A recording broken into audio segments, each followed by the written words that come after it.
2025 কেমন যাবে? আপনার জীবনসঙ্গীর নাম কোন অক্ষর দিয়ে শুরু হবে? আপনি মানুষটা কেমন? এই ধরনের নানা প্রশ্ন ঘিরে ওএমজি, ওয়াও এই ধরনের অ্যাপ আমরা কম বেশি প্রায় প্রত্যেকেই ব্যবহার করে থাকি, সেটা ফেসবুকেই হোক কিংবা ফোনে আলাদা করে ইনস্টল করে। কিন্তু আপনি কি জানেন আপনি অজান্তেই আপনার ব্যক্তিগত তথ্য দিয়ে ফেলছেন এইসব অ্যাপ কর্তৃপক্ষকে? আর শুধু তাই নয়, এর জন্য আপনার ফেসবুক অ্যাকাউন্টের ফ্রেন্ড লিস্টে থাকা প্রত্যেকটা মানুষকেই বিপদে ফেলে দিচ্ছেন আপনি। চলুন আজকে এই বিষয় নিয়েই কথা বলা যাক, এবং আশা করি আজকের এই ভিডিও দেখার পর এই ধরনের অ্যাপ ব্যবহার করার আগে অন্তত দুবার ভাববেন। কথাতেই আছে, বিজ্ঞানকে যেমন ভালো কাজের জন্য ব্যবহার করা যায়, ঠিক তেমনই নিমেষের মধ্যে একটা খারাপ কাজও করিয়ে নেওয়া যায়। স্মার্টফোন হোক কিংবা সোশ্যাল মিডিয়া অথবা কৃত্রিম বুদ্ধিমত্তা, এই নিয়ে নতুন করে কিছু আর বলার নেই।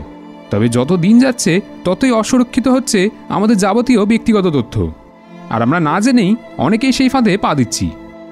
ঠিক সেই রকমই কিছু অ্যাপ হলো ওএমজি, ওয়াও, নেম টেস্ট ইত্যাদি, যেখানে আপনাকে বলা হয় আপনার জীবনসঙ্গীর নাম কোন অক্ষর দিয়ে শুরু হবে, 2025 সাল বা আগামী 10 বছর কেমন যাবে ইত্যাদি। আচ্ছা, কোনোদিন ভেবে দেখেছেন যে এই ধরনের অ্যাপগুলো কেন বিনামূল্যে পাওয়া যায়? আপনার থেকে কিন্তু একটা টাকাও নিচ্ছে না, কিন্তু দিনের পর দিন তাদের অপারেশন চালিয়ে যাচ্ছে।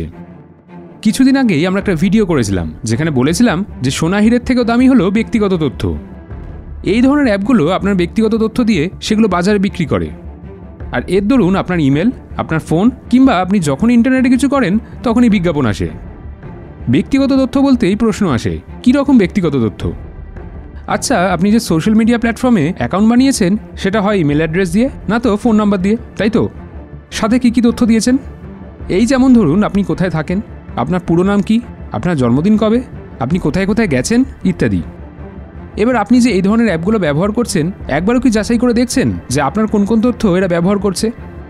উত্তরটা না হবে, তাই তো? আপনি সারাদিন ফেসবুকে কি করছেন, আপনি সারাদিন ইন্টারনেটে কি করছেন, সবটাই জানতে পারছে এই ধরনের অ্যাপগুলো, এবং সেগুলো তারা এক জায়গায় সংগ্রহ করে অন্য সংস্থাকে মোটা টাকায় বিক্রি করে দিচ্ছে। আর ভিডিও শুরুতে আমরা একটা কথা বলেছিলাম যে এই অ্যাপগুলো শুধু আপনার ব্যক্তিগত তথ্য নয়, আপনার ফ্রেন্ড লিস্টে থাকা প্রত্যেকটা মানুষকে বিপদে ফেলছে। এবার আপনার মনে নিশ্চয়ই প্রশ্নটা আসছে যে তাদের কিভাবে ক্ষতি হচ্ছে। যখন আপনি এইসব অ্যাপ ব্যবহার করছেন তখন আপনার ফ্রেন্ড লিস্টে থাকা প্রত্যেকটা মানুষের নাম এবং কিছু তথ্য তাদের কাছে পৌঁছে যাচ্ছে, এবং এই করে করে তাদের কাছেও একইভাবে এই অ্যাপের বিজ্ঞাপন পৌঁছে যায়। ফলে এটা ধারাবাহিক প্রক্রিয়ার মতন চলতেই থাকছে। আর শুধু তাই নয়, আপনার অজান্তে এই ধরনের অ্যাপ কাকে, কোথায়, কিভাবে আপনার তথ্য বিক্রি করে দিচ্ছে আপনিও জানেন না। এবার আপনার মনে হলো যে এগুলো তো ফেসবুক কর্তৃপক্ষকে জানানো উচিত। আপনি যদি সেই অভিযোগ নিয়ে তাদের কাছে যান তাহলে তারা এই বিষয়ে কোনো রকম সাহায্যই করবে না। কেন জানেন? কারণ আপনি এই অ্যাপগুলো ব্যবহার করার আগে তাদের গোপনীয়তা নীতি অর্থাৎ প্রাইভেসি পলিসিগুলো পড়েই দেখেননি।